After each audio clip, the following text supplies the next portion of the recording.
Fit-tieni misteru meta familja mqazza ppreżentat il-Ġesu fit-Tempju. Hemmhekk għandna l-familja mqazza eżistijej, il-Ġesu, il-Madonna, il-San Giuseppe.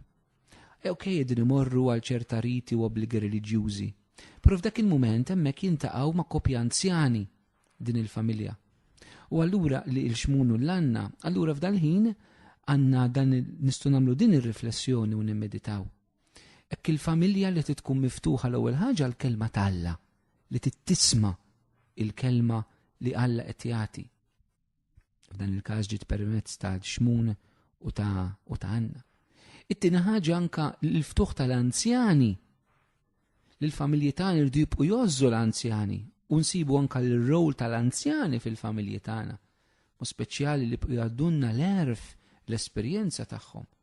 Ewa momenti li dan il-Madonna kellha bżonn l-anzjani, San Giuseppe kellu bżonn daw l-anzjani biex jagħtuhom dawl fuq binhom Ġesu. Allura il-bżonn f'dan moment nitolbu nikkontemplaw li l-familji ikunu miftuħin għall-anzjani fis-soċjetà tagħna fih dan l-istess familji tagħna.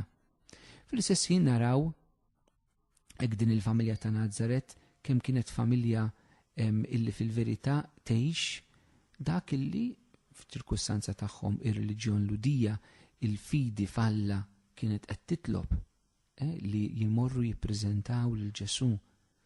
Kienet familja radikali, ma kellhomx għalfejn ħanidu hekk nitlu f'ċerti dettalji ma nixin nidħol fihom, naraw li anke jagħtu l-offerta tagħhom hija l-offerta tal-fqar f'dak il-mument.